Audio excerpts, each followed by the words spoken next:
প্রশ্নটা অনেক জটিল। প্রথম প্রশ্নটি হচ্ছে যে প্রত্যাশার সাথে আমাদের প্রাপ্তির সম্পর্ক কিছু আছে কিনা। যে কোনো অভ্যুত্থানের পরে একটা সময় অরাজক কাটে, কিন্তু আমরা যাদের কাছে আমাদের রাষ্ট্রের এবং সরকারের দায়িত্ব দিয়েছি, আমরা আশা করেছি তারা অত্যন্ত অভিজ্ঞ এবং তারা এই অরাজক সময়টুকু অতি দ্রুত অতিক্রম করে আমাদেরকে একটি সুন্দর ভবিষ্যতের দিকে নিয়ে যাবেন।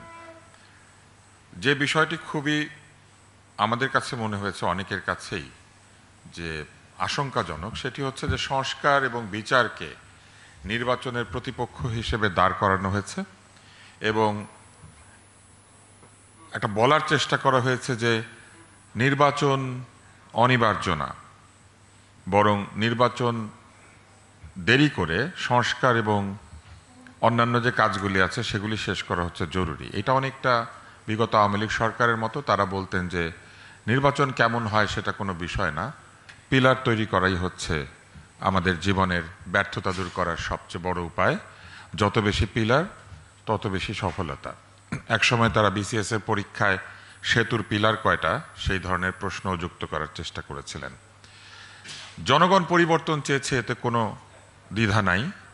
পরিবর্তন এসেছে, সেটাও জনগণের আত্মত্যাগের মধ্যে দিয়ে, রক্তক্ষয়ের মধ্যে দিয়ে এসেছে। কিন্তু জনগণ যে সরকারটি তৈরি করেছে সেই সরকারে কিন্তু জনগণের কাজ এবং মতামতের প্রতিফলন যা দেখানোর কিংবা অংশগ্রহণের কোনো সুযোগ নাই, কেননা কোনো ভোট হয় নাই। এটা মানতেই হবে যে এই সরকার ভোটের সরকার না।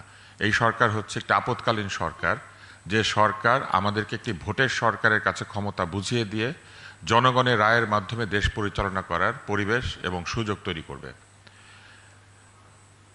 আন্দোলনে যারা অংশ নিয়েছেন, যারা রক্তপাত করেছেন, যারা ত্যাগ স্বীকার করেছেন, এরা এইরকম একটি বাংলাদেশ চেয়েছেন যে বাংলাদেশে জনগণ নির্দ্বিধায় ভোট দিতে পারবে এবং তার ভোট গোনা হবে এবং ভোটের মাধ্যমে নির্বাচিত সরকার বাংলাদেশের উন্নতির জন্য কাজ করবে।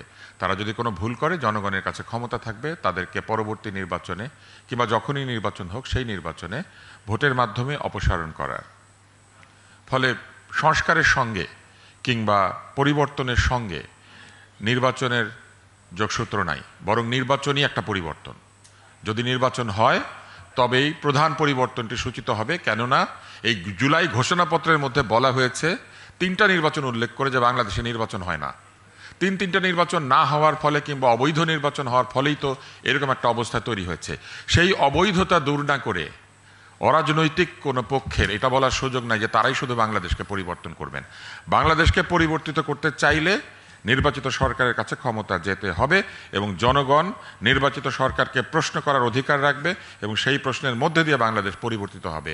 1 বছরে বাংলাদেশ পরিবর্তিত হওয়ার কোনো সম্ভাবনা নাই, এমনকি 10 বছরও পুরোপুরি পরিবর্তিত হয়ে যাবে, এটা পৃথিবীর কোথাও ঘটে না। পরিবর্তন একটা ক্রমাগত প্রক্রিয়া।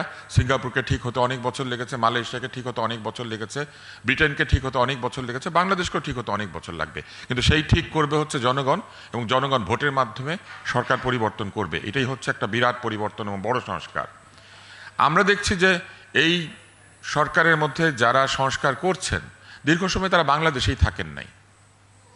পলাশীর বাজারে যে বাজার করে না সে জানে না যে গতকাল পেঁয়াজের দাম 80 টাকা হয়েছে।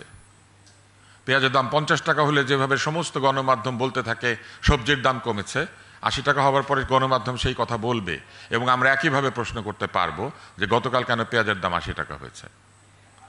ডিমের দাম কেন বেড়েছে এই প্রশ্ন আমরা করতে পারতে হবে। কিন্তু ডিমের দাম আমেরিকাতে বাড়লে যাদের ডলারে ঘাটতি হয় তারা কোনোভাবেই বাংলাদেশ বদল করে দেবে এখানে বসে থেকে, এটা জনগণ আশা করে না। এবং একটা এলিট সম্প্রদায়ের কাছে বাংলাদেশকে বদলে দেওয়ার যে বিরাট অধিকার সঁপে দেওয়া হয়েছে, আমি মনে করি যে এই গণ অভ্যুত্থানের পরে এইটা হয়েছে সবচেয়ে বড় ভুল। পুস্তক নির্ভরতা তো আমি দেখি যে সংস্কারের মধ্যেই বেশি। যারা সংস্কার করছেন তারাই অতিমাত্রায় পুস্তক নির্ভর। একটা স্বাস্থ্য সংস্কার কমিশন হয়েছে যেখানে যে পরিবর্তনগুলির কথা বলা হয়েছে, দীর্ঘদিন স্বাস্থ্যে কাজ করার পরও সেই পরিবর্তনগুলি আসলে অসম্ভব। এরকম অসম্ভব পরিবর্তনের কথা স্বাস্থ্য সংস্কার কমিশনের মধ্যে আছে। শিক্ষা নিয়ে কোনো কমিশনই হয় নাই, অথচ বলা হয়েছে শিক্ষার 12টা বাজিয়েছে বিগত সরকার। ফলে অনেক জায়গাতে ভুল আছে। ফলে নির্বাচন একটি অনিবার্য বাস্তবতা এবং নির্বাচন হতেই হবে।